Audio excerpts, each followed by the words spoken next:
This is Dr. Charles Parker, and you're listening to CoreBrain Journal. It's the place where I connect both fresh discoveries and interesting different perspectives from advanced mind science with the realities of real people and everyday life down on Main Street.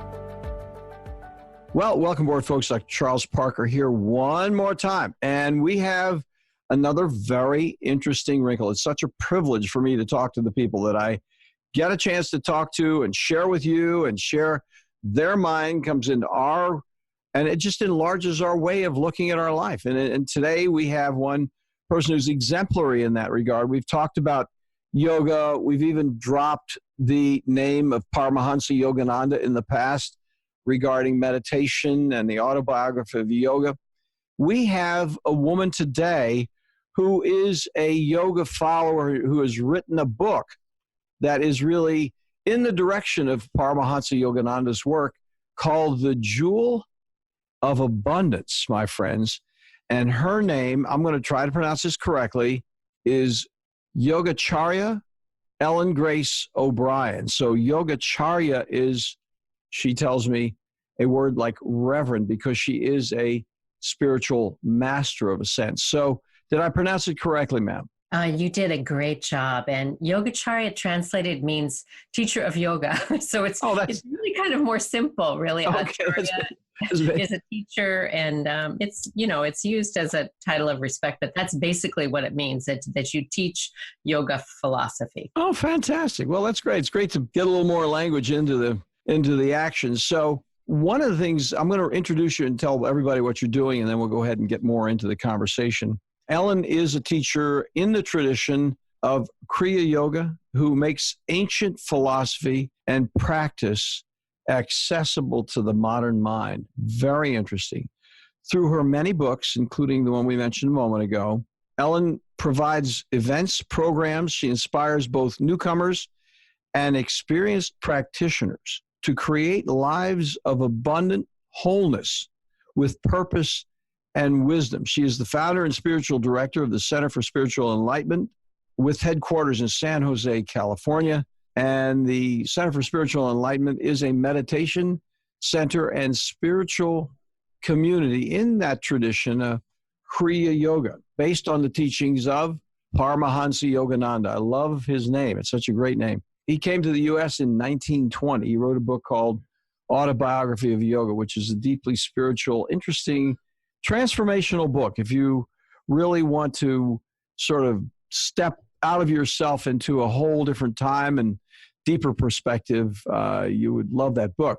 So Ellen travels internationally. She is sought as a teacher, speaker, and retreat leader. She leads 2 successful nonprofit organizations, has been, get this, the recipient of several awards for community service, including the 2015 Mahatma Gandhi Award for the promotion of religious pluralism from the Hindu American Foundation. Just as important, she's a wife, mother, and grandmother.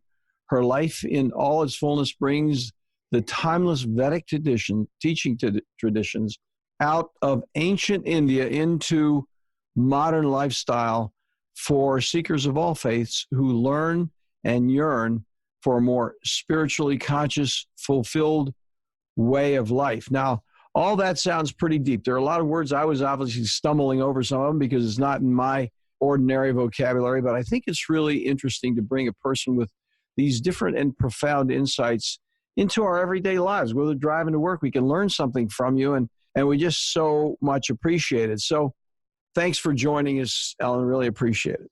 Thank you so much. It's really a delight to be part of your program and to learn more about the fabulous work that you're doing in our world to help people lead happier lives, clearer lives, healthier lives. Thanks for that. Well, thank you. It's a question of, it's not really a question, it's a process of working together the way I see it, because your mission is equally important. And Ellen has her own podcast, by the way, folks, which we'll have a link for in the show notes. So let's get started with your narrative and, I mean, who you are as a person. How did you go over into this relatively, for the commonplace person, arcane, deep set of thinking, which is Hindu, it's Vedic, it's Indian, it's so many different things that we're just not accustomed to. How did you make that turn in your life? Well, it's a little bit mysterious in that I'm a native Californian. I was raised in the Bay Area. I was raised in a non-religious family, and I was a child with deep spiritual yearning. And I always kind of figured psychologically, my role was to balance out the family system. So you get one, in every family. And I was a little kid who was always like, okay, well, aren't we going to pray before we eat? My parents would look at me like, well, okay. So I had that deep spiritual yearning, but I didn't really know what to do with it. And when I went to college, I began to study philosophy and just was curious. And I went to different churches and spiritual centers, and I never quite found anything that answered my questions. But in 1979, I went to a lecture by Roy Eugene Davis, who is my teacher, has been all these years. And turns out he's an American yogi from the Midwest in America. Mm-hmm. And when he was 18 years old, he read that book, The Autobiography of a Yogi by Paramahansa Yogananda. And when he read it, he just knew that was his path, and he knew Yogananda was his teacher. And so he left home. He hitchhiked across America, landed on Yogananda's doorstep and said, I'm your student. Would really? Would you accept me? So Yogananda said yes, and he trained him, and he became then a monk in that order, was ordained by Yogananda. And that later, must have been unbelievable. And I didn't know Yogananda was living. When did he actually pass? How? In the 1950s, early 1950s, he passed on, I think 1953. Oh, yeah. And so, my teacher had a few years with him. And then actually after Yogananda died, he stayed with the organization for a little while, but he was so young, and then he went out on his own to learn about the world. He went into the army and, various things like that. But he stayed true to his spiritual mission. And then he began to teach independently. And many years later, and from 1949, he met Yogananda in 1949. 1979 is when I met him. And I went to a lecture, a friend invited me to a lecture, and he gave kind of a basic lecture in terms of what Vedic philosophy is, which is this insight into the nature of reality that says, there's one reality, it's expressing as all that is. People call it by different names, but basically it's one. And because it is one, we are expressions of that. Each one of us, a divine expression. So that's kind of the basic philosophy. And I really liked that. I really resonated with that. Mm-hmm. And then he taught us to meditate, which I think was the key thing, because in this teaching tradition, we say, well, it's not enough to just have information. You have to be able to validate things in your own experience. So it's highly experiential. So I found that I like the experience, with my heart, my direct experience, but also that my intellect was welcome. I didn't have to check my intellect at the door. I could question, I could study. So that's basically how I found my path. And once I did, I found that it was enough to keep me interested for decades. And so I'm still here. Now, where did he locate? How did that connection actually geographically take place for you? Well, his teaching center is in southern United States. He's in Georgia at Center for Spiritual Awareness. He runs a retreat center. He's still active. He's 88 years old, I believe, mm-hmm. now, still teaching. He's a good testament to what healthy living and meditation will do for the body and the brain, because he's still mm-hmm. traveling around teaching clear as a bell, writing and speaking and doing what he does. And our center, which was established in 1981, is out in California area in San mm-hmm. Jose. Well, that must be fun then. At your place, do you actually then, how does it work being a part of your center and your activity out there? Do you have meetings every night? Do you meet once a week? How does all that work? Well, it's kind of a full service meditation center, so, it's open to all people from all faith traditions, who are interested in meditation. We have services on Sunday that are inspirational, that include a time of silent meditation. They're universal in their approach with a positive message. So people come, from all different backgrounds to experience that. We offer meditation every day. People can just drop in for the meditation, or they can come and learn how to meditate for free. We do that a couple times a month. And we have an institute where we train people in yoga philosophy, healthy living, Ayurveda, in terms of healthy lifestyle practices and community service. We have a youth program. See what I mean? Soup to nuts. Wow. We Fantastic. have a youth program. We have retreats. We have a beautiful center that is open to the community where people can come and experience the meditation garden any day of the week.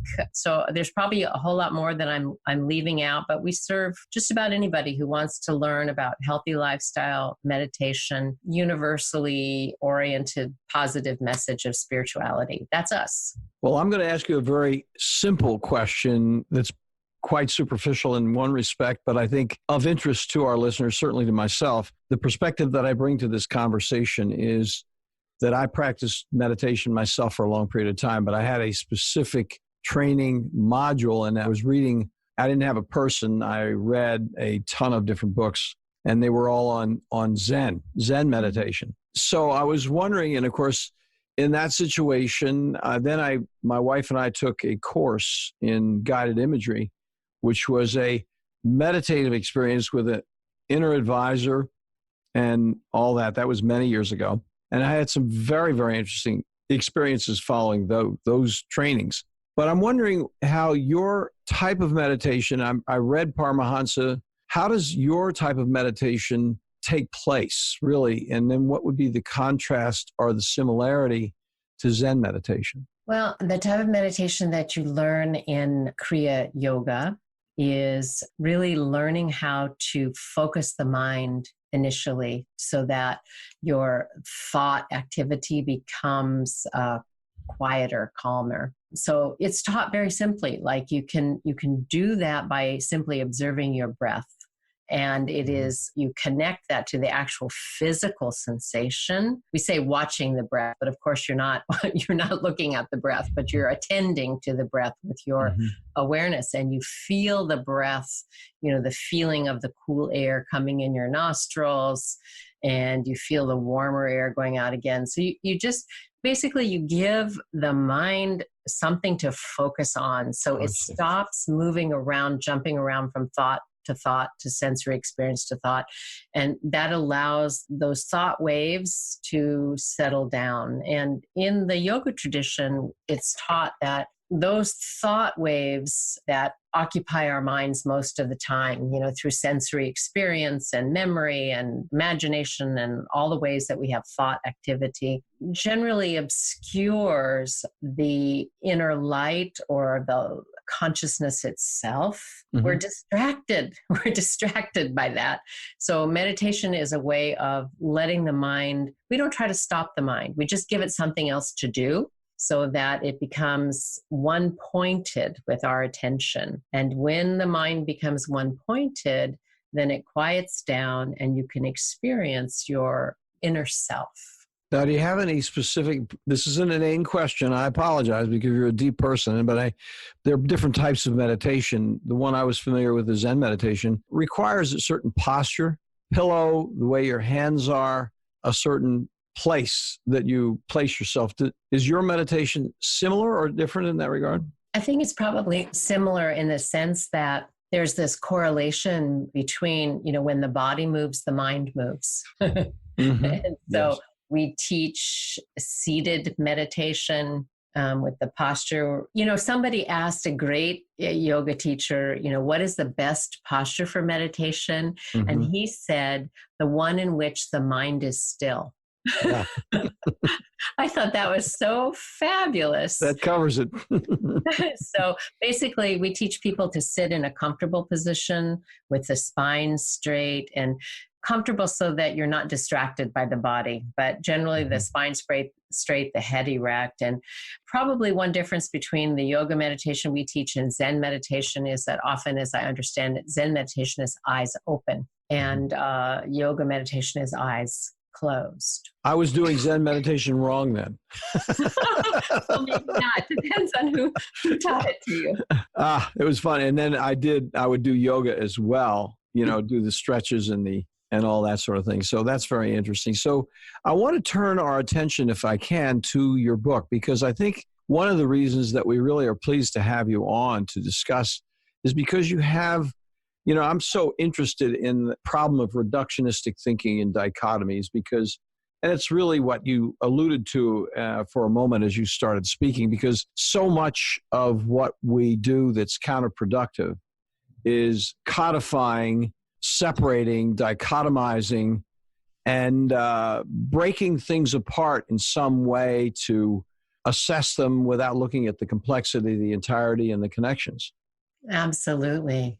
And so then the issue in that regard is, I think that, and that's what we try to do at CoreBrain Journal. We're saying, hey, these different things are hanging out here and people are getting well with them. Why don't we really understand them instead of thinking reptilian ways about them and being scared of them and frightened and don't know how to discuss them and don't even develop the language to discuss them effectively. So, but your point is that there is a whole nother spiritual practice, kind of what you would say would be objective, if you will. I don't know if that word is too harsh or not, but wherein an individual can connect their lives, their actual, how they're living their lives. It's sort of a utilitarian bent and can be, in a way, successful with their lives, with the meditation coming together to make that entirety express itself in a connected way instead of a different way. Sort of the Judeo-Christian, I don't know about Jewish tradition. I know the Christian one because I was raised this way.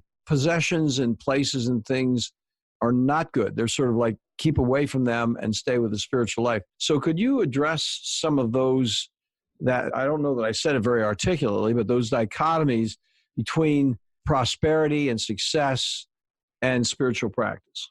Oh, I'd love to. And thanks for bringing that up because I'm really all about seeing if we can heal that divide between our so-called spiritual life and material life, because there really isn't one.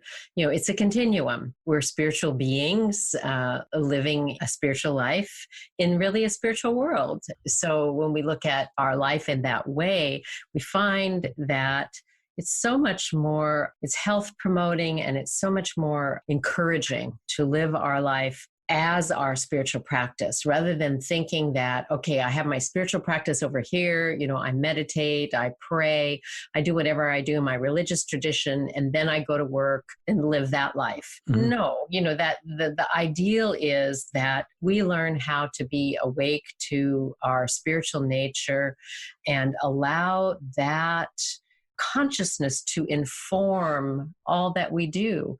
And from my perspective, ideally it's a positive message about who we are and the life that we're here to lead. And that the spiritual life gives us, no matter what tradition you're from, you can find tools in your spiritual path, in your religious path, that will help you lead a more conscious, prosperous, ethical life. So it starts with, not dividing it up.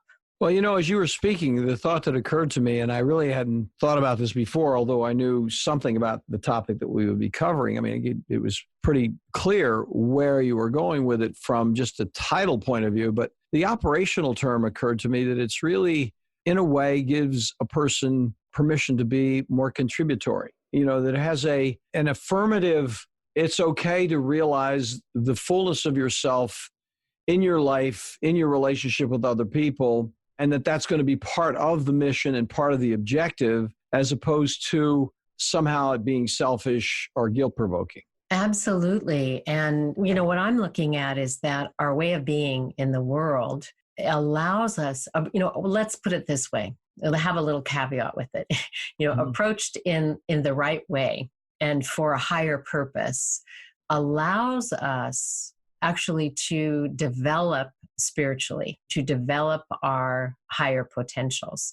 So if I can, for a moment, just sort of extrapolate on that. So please. The book, the Jewel of Abundance, I'm drawing from the ancient Vedic tradition, these 4 universal life goals. And the first goal is to live with higher purpose. so that we're all here according to a divine plan and purpose. And we're here to live out that purpose, to wake up to the truth of what we are, and then to express our unique gifts and talents in a way that serve the greater good. That everybody has something to contribute, and everybody has something to contribute to the whole. And, we can kind of figure that out when we look around and we look at nature and we look at human beings and the diverse gifts that we have, that we're all here to contribute something. So the first goal is to live with higher purpose. The second goal, which is just fascinating because these are spiritual goals. They're about living a spiritually awakened life. And the second goal is wealth. And that's what the book is about. So isn't it kind of fascinating that there's these 4 ancient goals? First one, live with higher purpose. And then you find the second one that's wealth. And you think, oh my gosh, how do those fit together? I've never heard that before. Right. But the way it is put forth is that this wealth that we are to learn about and learn how to be in the world skillfully is because if we're going to fulfill that purpose that we're here to do, what we're here to be and to offer, then we're going to need to learn, how to draw the resources that we need to fulfill that purpose. That's just common sense. We need to be able to live skillfully. Now, I'm going to have a whole lot of fun and tell you the third goal, Dr. Parker, because this one, then we have wealth. And then the third goal is pleasure. Sounds like fun. I know, doesn't it sound good? So we have live with higher purpose, prosper and thrive. And then the third goal is enjoy life. And again, this is really if we look at it deeply enough, it's not a hedonistic goal. It's a common sense goal. Because if we don't enjoy our life, it's not good for our health, for one thing. It's not good for our relationships. And we can't really fulfill our highest purpose without including what I would call the soul's joy in it. And what Joseph Campbell called our bliss, which that's how the yogis look at it. This is the bliss of the soul. We're here to experience that and to know that. So even this goal to enjoy life points to a spiritual purpose. And of course, it takes some education to find out how we enjoy life without losing our way. And then the fourth goal, which kind of ties it all up, is to realize freedom in this lifetime, which the yogis would call enlightenment, to be completely free, to be liberated in this life. So we have live with higher purpose, prosper, thrive, enjoy your life, and find freedom while you're at it. So what I want to say about that is that when we look at wealth, it's offered as a life goal, but for a purpose. So it's not, we don't find, when we look at this system, we don't find wealth and pleasure first on the list for a good reason, right? It has a utilitarian value. Exactly. So we have, this goal, okay, live with higher purpose, learn what the universe is about, learn what you're here for, and learn how to cooperate with nature, with the divine nature of life, learn how to live ethically, learn how to cooperate with the creative energy of the universe. All of that is there. And then prosper so that you can do, what you're here to do. So it's not for its own sake. There are a lot of books on prosperity, right? How to get rich and all of that. This book is not that. This book is about how to live with higher purpose and have your relationship with your resources connect to that.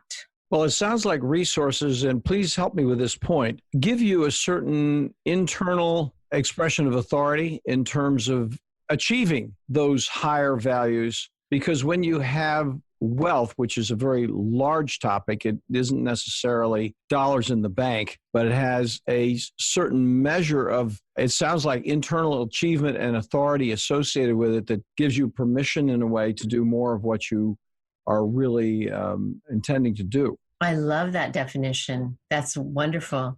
This connection with inner authority. Is that how you put it? I really like that. Yeah.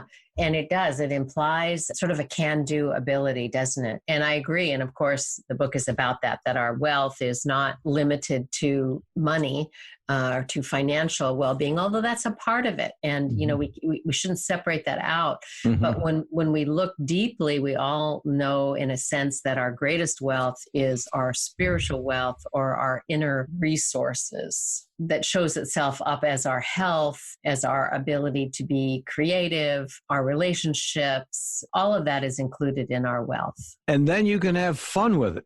Yes, and then we're on to the next goal. Yeah, because it's really okay to, once you have come in contact with that objective, that there is a purpose, and it sounds a little codified, but it doesn't. It's really a larger purpose, and that there's a certain reassurance, internal reassurance about the next step, but that you could then enjoy it, that you can then have fun with it, and that fun then is a reasonable objective as opposed to not being a reasonable objective. It is. And all of this, with regard to the 4 goals of life, including wealth and pleasure, has us look at and examine and discern what it really is to prosper. What is the nature of happiness? What actually brings us happiness, and what seems to bring us happiness, but then we find later leads to sorrow. So it's not always what we think or what we've always thought. And that's why I said in the beginning, though, what I liked about yoga is it invited me to bring my mind along. So, as well as my heart, as well as my faith, but to look at, well, what is this happiness that we all want and we're all looking for, and how can we find it? Well, that next thing is, help me with this point, self-satisfaction. I'm trying to tease apart. I'm trying to actually formulate so I can ask the question correctly.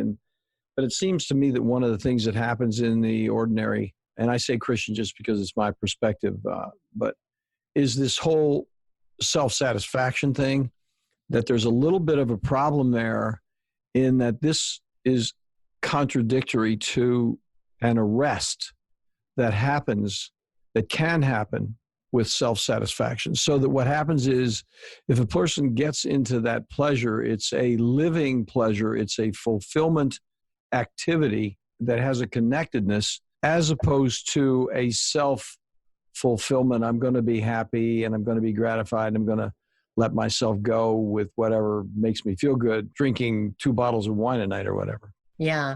And that's part of the examination, just as you say, we look at, and interestingly enough, in the yoga tradition, it's not so much, things are not necessarily restricted. There's more of an attitude of, well, check it out. So if you want to have pizza and ice cream for dinner, go ahead, but then look very carefully at, what is the end result of that? How do you feel? And what is the quality of your thinking and your mind the next morning when you want to meditate? You're likely to find that you feel heavy and sluggish. And so use your mind and compare and explore, and there's lots of teachings about, the sensory experiences that we're sort of conditioned to think our way to happiness, satisfying our desires. That's the word I was looking for. Thank you. Yeah. Yeah. We find that, well, yeah, we do enjoy those sensory experiences. So there's no use denying that we do. But if we're examining, we see that those sensory experiences are short-lived. And so, like you mentioned, okay, a couple of bottles of wine or whatever. So you have 1 glass of wine, and then the tendency is, oh, I felt really happy with that. Let me just have another one. So we begin to have that mindset that the source of our happiness came from that sensory experience, and then we want to repeat it or find something else like it, and then we get caught. And the yoga tradition says, this is a trap. And so this one you need to be careful of. Doesn't mean that you can't enjoy something, a sensory enjoyment, but you need to recognize it for what it is. And that ultimately it won't give you unconditional happiness. It only gives you temporary happiness or temporary pleasure. And Yogananda, interestingly enough, when his first talk in America, when he came to America in 1920, he gave a talk on the ship on the way over. They invited him to speak in the lounge, if you can believe that. It was a young man, hardly knew any English. So he gave this talk, and his talk was entitled The Science of Religion. And you would think it was like a comparative religious talk, but it wasn't that. He talked about how everybody is looking for happiness, and that you can just, if you look in your own experience, you can see that every day, we wake up and yeah, we're looking for happiness. If it's a cup of coffee, we want that. If it's meditation, we want that. If we're thirsty, we want a drink of water. We're looking for things that are going to make us feel more comfortable, happy, satisfied. And he said that's universal. But if we look very deeply, we're not looking for happiness that comes and goes, happiness that will satisfy us and then later disappoint us like that. And so he said, what is this happiness that we're looking for? And ultimately, he said, we're looking for unconditional happiness. And the only thing that can provide that is that which in itself is unconditional, which he said is God. So that, we're all looking for something else, and that something else we're looking for is God.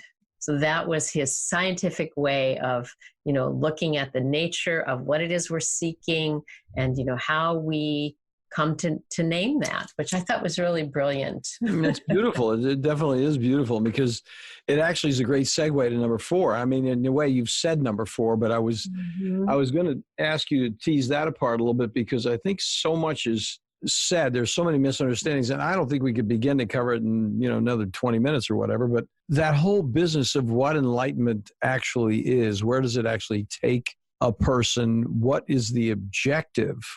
What does a person want to do when they achieve a certain measure of enlightenment? Where should that take them? What should they be when they get to that 4th level? Because they've actually put pleasure in perspective, which was number 3. They're okay with enjoying it, and they start thinking about happiness, just as you were talking about Yogananda on the boat. But then they go to this next level, which is this whole unconditional sense. It has a certain implication of connectedness and enlightenment there. How can you wrap that up a little bit for us? I appreciate it. I'll do my best. That's a tough one, that one. So, one of the definitions of enlightenment, or, liberation of consciousness, that I really like is that you're free to be happy for no reason.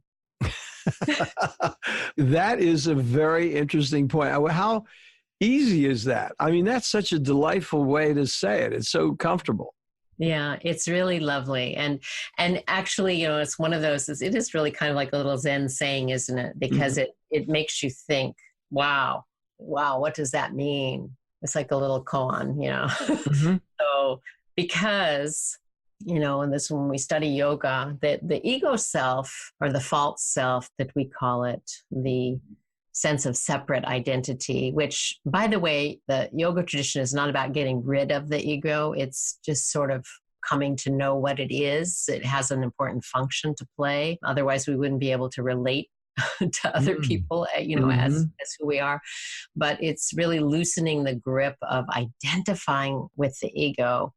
And because the ego, as its function is to posit this sense of separate self, what I've noticed about it is that the ego-based self has a grand commitment to unhappiness, because it's all about being separate. And so it is always finding that there's something missing, right? It's not connected to wholeness. That's its whole function. I am it, I'm separate, I'm on my own. And so there's a pervasive sense of unhappiness that underlies the ego-based self. So enlightenment or liberation is becoming free of that grip, and seeing that we operate through the ego. It's a function of mind, but we are not that. We're not limited to that. And that reason that you had just a moment ago, happiness without a reason, would be the ego superimposing itself on the reality of the moment. Yeah. Or that, what happens is that we tie our happiness to something external all the time. Okay. I see. Yeah. Okay. Yeah. So it came from, a sense pleasure. It comes from my connection to another person, because we do experience happiness in all those ways, except that the happiness that doesn't leave us, that doesn't fail us, is actually our innate sense of well-being or contentment. So waking up is disconnecting that tendency to ascribe our own well-being, our contentment, our happiness to something external. Because when we do that, we're bound to that, right? We keep looking Keep for chasing that. it. Yeah. Keep chasing it around and around and around. Yeah. Oh my gosh. You're so profound. It's amazing. And you do it so easily. I mean, it's sort of like we're just having a conversation here, and you just said so much in such a short period of time. It's a little bit mind-blowing, to tell you the truth. Well, that's great. That's exactly what we want. I'm enjoying the conversation. I appreciate your insights and questions. It's just very enjoyable. Well, you have this presentation, and that's not the correct word, but I'm just using it, of not being encumbered. Even as you talk, you have a delivery that's unencumbered by what ifs and maybes and so on. And then you say it in such a plain and simple way. I mean, several ideas, but one of them that you can be happy without a reason. You don't have, sort of happiness beyond reason. It's really liberating just to think about that, isn't it? Mm-hmm. And I really like that too. Yeah, that was profound. It can evolve into a kind of a practice for us, like, am I willing, to be happy for no reason, or do I have to have this or that in order to be happy? It's a good exploration, isn't it? It certainly is. Oh my gosh. It's really very interesting. Well, our time is running low here. I mean, this has been a great conversation. You're making such a very significant positive contribution to the lives of the listeners. We think about this. This one's going to be one that's easy to run back and play it again and I apologize to the listeners for being confused myself and saying things from inarticulate way, trying to get the understanding myself. But I just think it's great the way you put it all together and packaged it in an understandable way. I really appreciate it.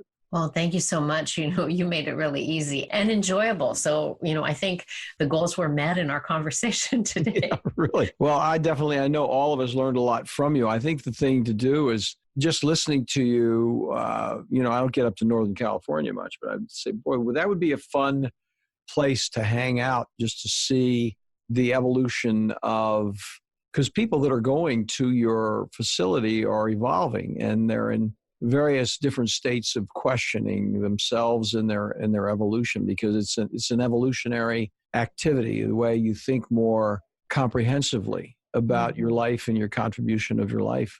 And it just sounds so darn interesting to come up there. So why don't you tell people where you can be connected, how they can connect with you up there, and how we can put ways to connect with you in the show notes, if you will, please. Thank you so much. And I do hope you'll come and visit us. That would be wonderful. I'd love to.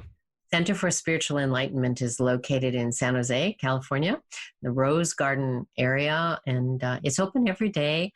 And you can find out about the center at our website, which is csecenter.org, csecenter.org. And you're welcome. And there you can see a calendar there for all kinds of things that go on, retreats and classes and so forth. And then on my author website, which is Ellen Grace O'Brien, and that's O'Brien with an A, OBRIAN.com. You can find out about my online classes. You can find out about this new book we've been talking about, The Jewel of Abundance. And everything is there. I think that's it.